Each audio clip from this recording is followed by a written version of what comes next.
Firman Tuhan yang menjadi renungan kita pagi hari ini tanggal 25 November 2022, diambil dari kitab Mazmur 37 ayat 1 sampai 7. Demikian firman Tuhan, kebahagiaan orang fasisme. Mazmur Daud.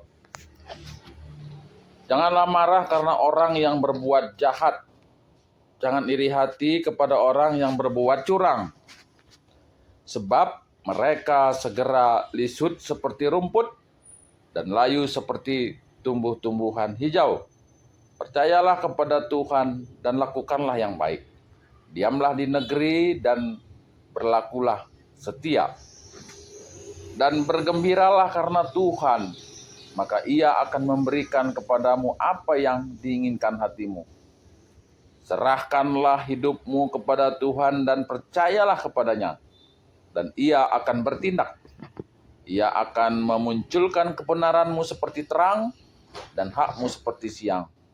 Berdiam dirilah di hadapan Tuhan dan nantikanlah Dia.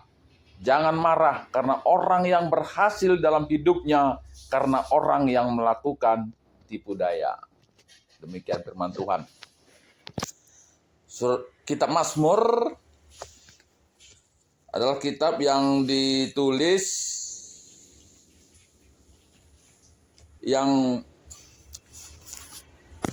bagian ini adalah satu kesaksian hidup, bagaimana dalam hal ini adalah Daud melihat bahwa apa yang dilakukan orang itu akan dibukakan pada waktunya. Dan kita sekarang ini adalah waktu-waktu di mana banyak hal dibukakan. Nah, kitab Mazmur ini adalah satu pengajaran untuk membawa kita kepada kehidupan yang benar, yang tentu berkenan di hadapan Tuhan. Walaupun mungkin dalam melakukannya itu ya tentu sering kali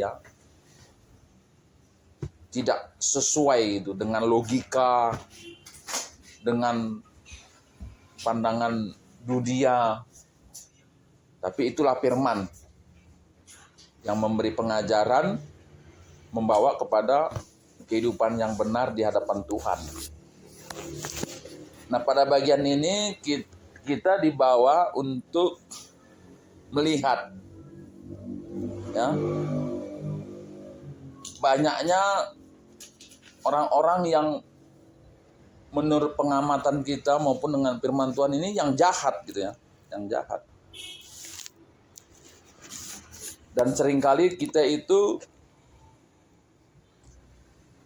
sangat tidak setuju atau marah dengan orang-orang yang melakukan kejahatan-kejahatan itu. Sehingga seringkali ketika orang yang jahat ini ketahuan, biasanya akan disambut dengan satu tindakan kejahatan. Sehingga ketika ada begal ketahuan, biasanya pasti remuk dulu baru diberikan ke polisi. Jadi kejahatan dilawan dengan kejahatan. Nah, itu duniawi. Kedua, ada istilah SMS. Senang melihat orang susah, susah melihat orang senang.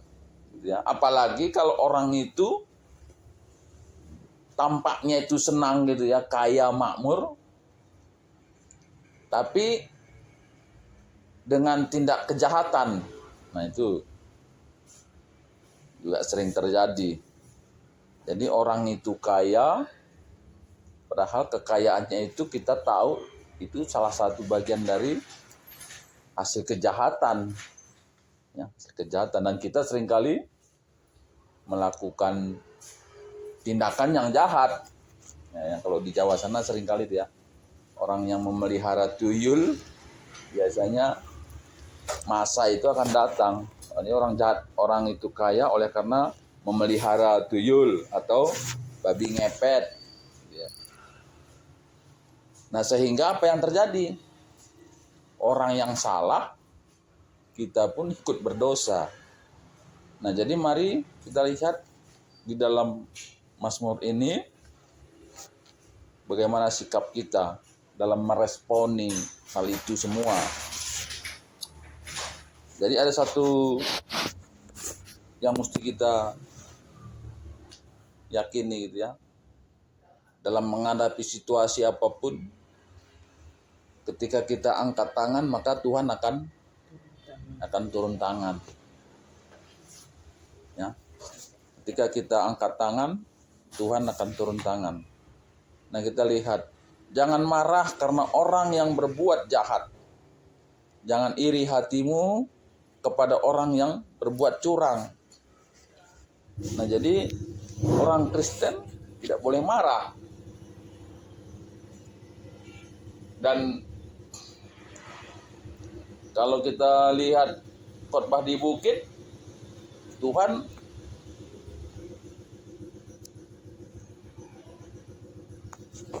Tuhan itu meminta supaya kita berbahagialah senantiasa. Berbahagia.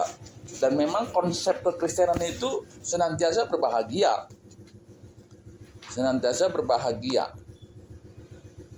Nah, oke, jadi apa katanya? Ketika kita melihat suatu kejahatan, orang-orang berbuat curang, firman Tuhan mengatakan, sebab mereka segera lisut seperti rumput dan layu seperti tumbuh-tumbuhan hijau. Alkitab menyatakan bahwa orang jahat, orang yang berbuat curang akan segera. Nah, jadi segera itu berbicara tentang waktu yang tidak lama. Apa yang terjadi? Segera lisut seperti rumput, layu seperti tumbuh-tumbuhan hijau. Jadi akan lenyap, akan mati, akan berhenti. Kira-kira seperti itu. Lalu apa yang pelajaran bagi kita? Dia bilang pada ayat 3, percayalah kepada Tuhan dan lakukanlah yang baik. Nah, jadi kalau tadi ada orang begal, ketangkap, yang memang begal itu jatuh kejahatan, kemudian kita lakukan penghakiman, kita balas dengan kejahatan, nah, tidak sesuai dengan firman. Tidak sesuai. Dia bilang percayalah kepada Tuhan dan lakukanlah yang baik. Jadi bagaimanapun orang jahatnya, bagaimanapun orang curangnya, yang saya sebutkan tadi, jangan gara-gara orang yang salah kita ikut berdosa. Firman Tuhan bilang, lakukanlah yang baik. Diamlah di negeri dan berlakulah setia. Berlakulah setia. Ayat 4, dan bergembiralah. Dan bergembiralah. Karena Tuhan, maka Ia akan memberikan kepadamu apa yang diinginkan hatimu. Serahkanlah diri hidupmu kepada Tuhan dan percayalah kepadanya. Dan Ia akan bertindak. Nah, seringkali kita oleh karena kurang sabar dan kita mungkin kurang memahami firman, sehingga kita selaku melakukan tindakan-tindakan yang konyol itu. Padahal firman Tuhan bilang, percayalah kepada Tuhan, lakukanlah yang baik. Serahkanlah hidupmu kepada Tuhan, dan Ia akan bertindak. Apa yang lakukannya, ia akan memunculkan kebenaranmu seperti terang dan hakmu seperti siang. Nah, itu satu pengungkapan gitu ya, bahwa apa yang benar itu selalu akan diungkap. Satu kebenaran, tapi kalau itu memang berasal dari satu kejahatan, maka akan terungkaplah bahwa itu satu kejahatan. Berdiam dirilah di hadapan Tuhan dan nantikanlah Dia. Jangan marah karena orang yang berhasil dalam hidupnya, karena orang yang melakukan tipu daya. Nah, jadi dalam kehidupan saat ini banyak orang ya, dengan situasi yang modern ini, banyak orang berlomba-lomba untuk kelihatan lebih kaya, kelihatan lebih sejahtera. Padahal di balik itu ada kejahatan yang dilakukan untuk membangun tahta kerajaannya gitu ya. Tuhan bilang bahwa Tuhan akan bertindak. Nah, jadi marilah kita pun gitu ya, dalam kondisi yang saat ini banyak orang menilai seseorang itu selalu dengan apa yang ada di dalam kehidupannya, dari hartanya, dari jabatannya, pangkatnya. Tapi firman Tuhan bilang bukan itu. No? Tapi biarlah kita tetap melakukan yang baik, menantikan Tuhan senantiasa. Nah, jadi sebagai contoh mungkin ya, bahwa kasus Sambo itu bukan kebetulan kalau menurutku ya. Bukan itu satu pengungkapan bahwa kejahatan itu akan dibukakan untuk dia, tapi juga untuk kita yang mendengar dan melihat kasus itu, bahwa itulah bukti dari firman Tuhan ini akan digenapi, bahwa setiap kejahatan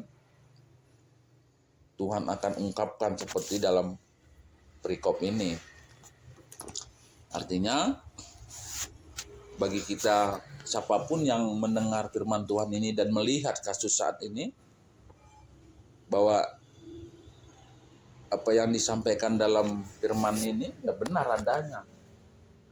Artinya ketika kita juga mungkin punya kesempatan untuk meraih gitu ya dunia ini dengan mungkin sedikit kejahatan, tapi percayalah bahwa Tuhan akan mengungkapkan itu pada waktunya.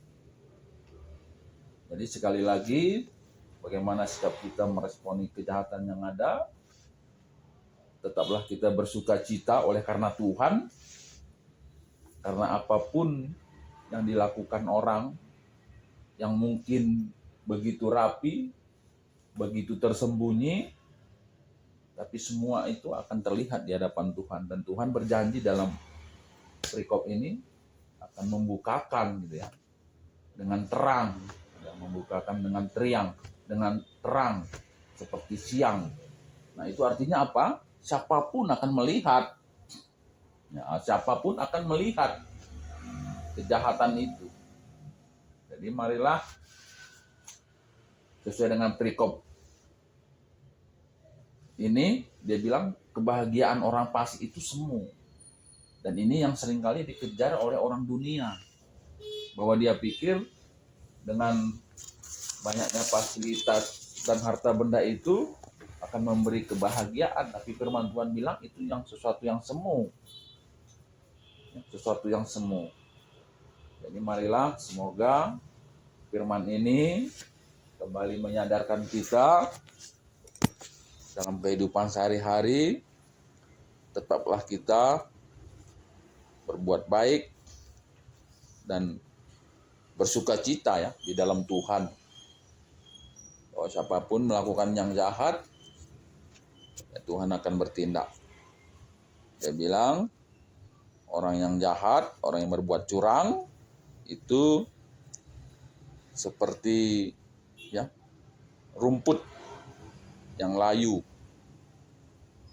Sebab mereka segera lisut.